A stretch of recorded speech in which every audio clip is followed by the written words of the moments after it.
Let's improve English.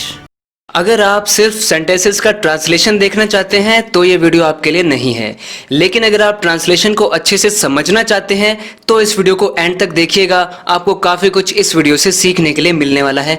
मैं आपको vocabulary भी कराऊंगा और सेंटेंसेस को किस तरीके से ट्रांसलेट करते हैं समझाने की कोशिश करूंगा, ताकि आप उनसे काफ़ी तरीके के सेंटेंसेस खुद ही बना सकें। देखिए, ये रास्ता कानपुर जाता है। हम बोलते हैं ना ऐसे, ये रास्ता जो है ना, ये आपको कानपुर लेके चला जाएगा। इसे इंग्लिश में एक्सप्रेस हम कर सकते हैं, this road leads to Kanpur. अब हम किसकी बात कर रहे हैं? रोड की। यानी कि जो ये रोड है ना, ये लीड करता है, it leads to.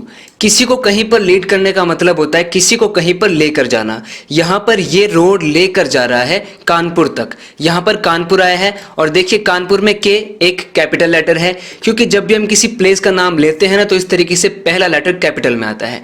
This road leads to Kanpur, यानी ये रोड कहाँ तक जाता है? कानपुर तक। और यहाँ पर एक बात और आप ध्यान दीजिए कि लीड में एस लगा हुआ है। ऐसा क्यों है? क्योंकि ये प्रेजेंट इंडेफिनिट टेंस है। इसके अंदर ये रूल होता है कि सब्जेक्ट और फिर जब वर्ब हम लगाते हैं तो वर्ब के साथ एस या फिर ईएस आता है, तो वैसे ही यहाँ पर एस आया है।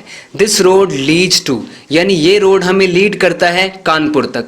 कानपुर तक ये रोड हमें लेकर जाता है। जैसे कि अगर कोई चीज़ आपको कहीं तक लीड करती है, मतलब आपको कहीं तक लेकर जाती है। ज़्यादा खाना मोटापे का कारण बन सकता है। अब इसमें भी देखिए किस तरीके से लीड का ही मैंने आपके लिए एग्जाम्पल तैयार किया है। Eating too much can lead to obesity. Eating too much यानी कि ज़रूरत से ज़्यादा खाना। जो ये TOO होता है ना, ये एक्चुअली में एक नेगेटिव एडवर्ब होता है। जब आप किसी चीज़ को इतना करते हैं जितना कि ज़रूरत से ज़्यादा है, उतना नहीं होना चाहिए, यानी कि नेगेटिव वे में जब यूज़ करते हैं ना, तब इसका यूज़ हम करते हैं। Eating too much. अगर आप बोलेंगे ईटिंग वेरी मच तो वो नेगेटिव नहीं है। ईटिंग टू मच यानी कि ज़रूरत से ज़्यादा, जितना कि नहीं खाना चाहिए। ईटिंग टू मच क्या कर सकता है? कैन। अब यहाँ पर ये कर सकता है, एबिलिटी की बात हो रही है, इसलिए हमने इस मॉडल का यूज़ किया है, कैन का यूज़ किया है। ये क्या कर सकता है? लीड टू कर सकता है। कहाँ तक? ओबेसिटी तक। ओबेसिटी मतलब ओवरवेट होना, जिसका वजन बहुत ज़्यादा होता है, जितना नहीं होना चाहिए। ओबेसिटी यानी कि मोटापा। Eating too much can lead to obesity, यानी कि ज़्यादा खाना ओबेसिटी तक आपको लेकर जा सकता है। मेरी तरफ नफरत से मत देखो। मत देखो मेरी तरफ नफरत से, इसे हम कहेंगे don't look at me with revulsion. अब मैं आपको एक बात बता दूं कि एक बात को कहने के काफ़ी सारे तरीके हो सकते हैं। हो सकता है आपके माइंड में कोई और तरीका हो इसे कहने का, और हो सकता है वो भी सही हो। बहुत सारे तरीके हो सकते हैं। बस ये गोल रखिए अपने माइंड में कि आपको अपनी इंग्लिश को इम्प्रूव करना है, नए से नया कुछ सीखना है, नए वर्ड्स का यूज़ करना है, ताकि आपका कन्वर्सेशन और बेटर हो सके और आपकी राइटिंग भी बेटर हो सके। डोंट लुक एट मी यानी कि मेरी तरफ मत देखो। और कैसे मत देखो? विद रिवल्शन, यानी रिवल्शन के साथ, हेट्रेड के साथ, नफरत के साथ। रिवल्शन यानी कि नफरत होता है। देखिए इसकी definition, a sense of loathing. अब यहाँ पर लोथिंग का भी मतलब होता है हेट करना। आई लोथ हिम, यानी कि मैं उससे बहुत ज़्यादा नफरत करता हूँ। अ सेंस ऑफ लोथिंग को रिवल्शन कहा जाता है, यानी कि नफरत को कहा जाता है revulsion. So don't look at me with revulsion, यानी कि रिवल्शन के साथ मेरी तरफ मत देखो। तो इसमें आप अलग अलग चेंजेस करके अलग अलग टाइप के सेंटेंसेस बना सकते हैं। जब उसने मेरा पेन मुझसे पूछे बिना ले लिया तो मुझे उससे बहुत चिढ़ हुई। अब देखिए चिढ़ हुई मतलब कि मुझे नाराजगी हुई, मुझे नफरत हुई उससे। तो इसमें हम कहेंगे when he took my pen without asking me I felt revulsion towards him, यानी कि उसके प्रति मुझे नफरत महसूस हुई, मुझे चिढ़ हुई, जैसे हम हिंदी में कहते हैं। समझने की कोशिश कीजिए। व्हेन ही टुक, ये सिंपल पास्ट है, टेक की सेकंड फॉर्म टुक। टेक मतलब लेना। व्हेन ही टुक, जब उसने लिया, क्या लिया? माई पेन, यानी कि मेरा पेन लिया। और कैसे लिया? विदाउट आस्किंग, बिना पूछे हुए। I felt revulsion towards him. Towards का मतलब होता है उसकी तरफ। ध्यान रखिएगा, टूवर्ड और टूवर्ड्स दोनों का यूज़ किया जाता है। आई फेल्ट रिवल्शन यानी कि मुझे चिढ़ मची, यानी कि मुझे बहुत गुस्सा सा आया उसकी तरफ। I felt revulsion towards him. वो मेरे किसी भी पार्टी में जाने के खिलाफ है, यानी कि मैं किसी भी पार्टी में जाता हूँ वो मना कर देती है कि भाई नहीं जाना, खिलाफ है पूरी, एकदम पार्टी में नहीं जाना मुझे। इसे कहेंगे she is oppose to my going to any parties. अब यहाँ पर देखिए शी इज़, वो है, क्या है? Oppose to. अपोज टू है यानी कि विरोध में है, यानी कि वो इस चीज़ से एग्री नहीं करती है, उसे पसंद नहीं है, वो अपोज टू करती है। शी इज़ अपोज टू किस चीज़ से? माई गोइंग, मेरे जाने से। कहाँ पर? टू एनी पार्टीज, यानी किन्हीं भी पार्टीज में मेरा जाना उसे पसंद नहीं है, उन सब के वो विरुद्ध है। मुझे हरियाली या कहे मुझे हरी भरी जगह बहुत पसंद है। इसके लिए आप क्या कहेंगे? I love वर्डन places. अब यहाँ पर आप देखिए वर्डन का मतलब होता है हरी भरी। देखिए वर्डन का मतलब covered with healthy green plants और ग्रास, यानी कि ऐसी जगह होती है ना जो ज़्यादातर गांव वगैरह में होती है, जहाँ पर बहुत सारे पेड़ पौधे होते हैं, घास होती है, हरियाली होती है, उस जगह को वर्डेंट कहते हैं। वर्डेंट एक एडजेक्टिव है। आई लव वर्डेंट प्लेसेस, यानी कि मुझे हरी भरी जगह बहुत पसंद है। अगर आप कहना चाहते हैं मुझे हरियाली पसंद है तो आप कह सकते हैं आई लव ग्रीनरी, क्योंकि greenery as a noun use किया जाता है। ग्रीनरी मतलब नाउन, जबकि वर्डेंट एक एडजेक्टिव है। वर्डेंट एक एडजेक्टिव है, यानी इसके बाद आपको एक नाउन की जरूरत है। वर्डेंट कैसा प्लेस? वर्डेंट यानी कि हरा भरा, हरी भरी जगह। और मुझे हरियाली पसंद है, आई लव ग्रीनरी। जंग पूरे दरवाजे को खा गई। ऐसे हम कई बार बोलते हैं यार इस दरवाजे में तो पूरी जंग लग गई, खाती जा रही दरवाजे को, पूरे दरवाजे को खा गई जंग। इसे हम कहेंगे the rust has eaten into the door. यहाँ पर हमने एक फ्रेजल वर्ब ईट इनटू का यूज किया है। अगर कोई चीज ईट इनटू कर लेती है किसी चीज को, मतलब कि वो किसी दूसरी चीज को खत्म कर लेती है या उसकी वैल्यू को घटा देती है, इस तरीके से कुछ है। द रस्ट, रस्ट किसे कहते हैं? जंग को कहते हैं। रस्ट ने क्या किया है? प्रेजेंट परफेक्ट टेंस है, इसलिए हैज आया। हैज के साथ वर्ब आया ईट इनटू, ईट की third form eaten. The rust has eaten into, और क्या चीज में उसने ईट इनटू कर लिया है? द डोर, यानी कि दरवाजे में। दरवाजे को खा गई ये जंग।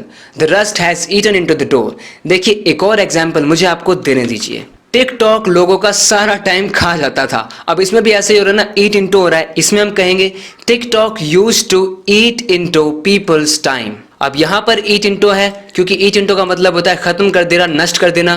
क्या नष्ट कर देता था? पीपल्स टाइम, यानी लोगों के टाइम को। और यूज्ड टू आया है जो कि एक पास्ट हैबिट को बता रहा है, यानी कि वो किया करता था, अब तो आप जानते ही हैं। वो मेरा सारा जमा किया हुआ पैसा खा चुकी है। इसमें कहेंगे she has eaten into my savings. अब आप अच्छे से समझ गए होंगे कि ईट इनटू का यूज आप कैसे कैसे कर सकते हैं। क्योंकि ये प्रेजेंट परफेक्ट है, इसलिए ईट ने अपना रूप बदला और बन गया ईटन। ईटन इनटू, इनटू तो एक प्रेपोजिशन है, ये ऐसे ही रहेगी। वर्ब ने अपना चेंज कर लिया है रूप, लेकिन आप याद रखना फ्रेजल वर्ब, इसको कंबाइन फॉर्म में ही हम एक वर्ब कहते हैं, ईटन इनटू।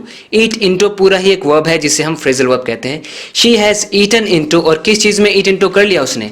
माय सेविंग्स, यानी मेरी जो पूंजी थी, मेरी जमा राशि जो थी, उसको खा गई है वो। She has eaten into my savings. मेरे ऊपर खराब किस्मत आन पड़ी। किसी चीज का कहीं पर आन पड़ना, यानी कि जब नेगेटिव सेंस में यूज करते हैं ना कि ऐसा हो गया वैसा हो गया जो नहीं होना चाहिए था, तो उसमें हमारे पास एक वर्ड होता है एन ऑफुल फेट बिफेल मी। बिफॉल की सेकंड फॉर्म है ये। बिफॉल का मतलब होता है किसी बुरी चीज का हो जाना। देखिए क्या लिखा हुआ है, यूज्ड अबाउट ST, इसका मतलब यहाँ पर समथिंग है, यानी कि समथिंग बैड, यानी किसी बुरी चीज के लिए ही इसका यूज किया जाता है। टू हैपन टू समबडी, यानी किसी के साथ कुछ बुरा हो गया है, कोई बुरी सिचुएशन किसी पर आन पड़ी है, उसको इंग्लिश में बिफॉल कहते हैं। और बिफॉल का मतलब ही होता है आन पड़ना, बुरी मुसीबत आ जाना। तो इसके लिए आप यहाँ पर प्रेपोजिशन ऑन का यूज नहीं करेंगे। आप ये नहीं कहेंगे an awful fate befell upon me या फिर ऑन मी, नहीं है जरूरत। बिफॉल से ही काम चल गया। एन ऑफुल फेट बिफेल मी, वो बड़ा मुंहफट हो गया है, बड़ा ही मुंहफट हो गया वो। किसे कहा जाता है मुंहफट? यानी बिना सोचे समझे फटाफट धड़ाम से बोल देता है कुछ भी।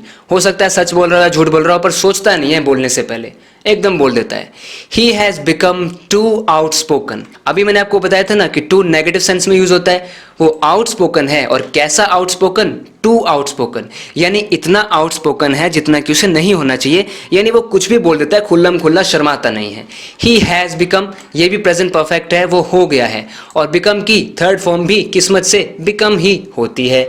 ही हैज बिकम टू आउटस्पोकन। क्या तूने कभी इसके बारे में सोचा है? कभी सोचा है तूने इसके बारे में?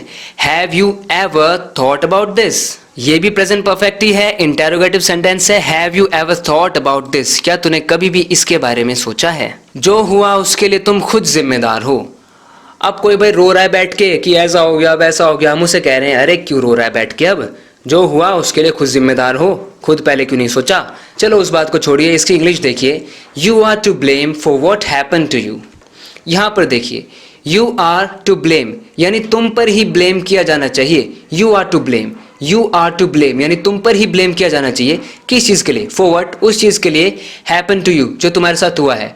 For what happen to you, ये जो है ना व्हाट हैपन टू यू, ये एक्चुअली में एक अलग क्लॉज है। व्हाट हैपन टू यू, यानी जो तुम्हारे साथ हुआ ना, जो तुम पे हुआ, उसके लिए तुम खुद ही ब्लेम करने लायक हो, तुम पर ही ब्लेम किया जाना चाहिए। You are to blame. देखिए इसका दूसरा तरीका है you are responsible for what has happen to you. आप इसको प्रेजेंट परफेक्ट में भी बना सकते हैं, for what has happen to you, कि जो तुम्हारे साथ हो गया है उसके लिए तुम जिम्मेदार हो। You are responsible for what happen to you, past की बात करें तो, और अगर हम कह रहे हैं कि तुम ही रिस्पॉन्सिबल हो जो तुम्हारे साथ हो गया है, तो you are responsible for what has happen to you. तुमने मुझसे कुछ कहा क्यों नहीं, Why didn't you say anything to me? ये तेरी और सिर्फ तेरी ही गलती है। ऐसे जब हम किसी बात पे जोर डालना चाहते हैं तब हम ऐसे कहते हैं ना कि तेरी है और सिर्फ तेरी गलती है, तो हम कैसे कहेंगे? पहले तो हम कह देंगे this is your fault and only yours. तो यहाँ पर जो हमारी ये चीज़ है ना एंड ओनली योर्स, इसका मतलब है और सिर्फ तेरी ही है। दिस इज योर फॉल्ट, पहले हमने कहा ये तेरी गलती है, एंड ओनली योर्स, और सिर्फ तेरी है। ये खुशी ज़्यादा देर तक नहीं टिकी। जैसे आप किसी चीज़ की बात कर रहे हो कि ये खुशी आ गई थी, सामने वाले ने बोला हाँ यार कमाल है, सही है, खुशी की बात है। मैंने बोला अरे यार इतनी खुशी की बात नहीं है, ये खुशी ज़्यादा देर तक नहीं टिकी। इसके लिए हम कहेंगे this Joy was short lived. तो अगर कोई चीज़ शॉर्ट लिव्ड है, इसका मतलब है वो कुछ टाइम के लिए ही लास्ट करती है, ज़्यादा लंबे समय तक नहीं टिकती है, टिकाऊ नहीं है। जॉय मतलब खुशी, हैप्पीनेस, यानी कि जो हैप्पीनेस थी, जो जॉय था, वो कैसा था? शॉर्ट लिव्ड था, यानी कि कम ही चला, वो ज़्यादा देर तक टिका नहीं। फ्रेंड्स, उम्मीद करता हूँ मेरी ये मेहनत आपको पसंद आई होगी और आपको काफ़ी कुछ सीखने के लिए मिला होगा। इसी तरीके से इंग्लिश सीखते रहने के लिए, अपनी इंग्लिश को इम्प्रूव करते रहने के लिए लेट्स इम्प्रूव इंग्लिश को सब्सक्राइब ज़रूर करना अगर आपने अभी तक नहीं किया है तो। ओके फ्रेंड्स, बात करते हैं नेक्स्ट वीडियो लेसन में। तब तक के लिए take care and bye bye.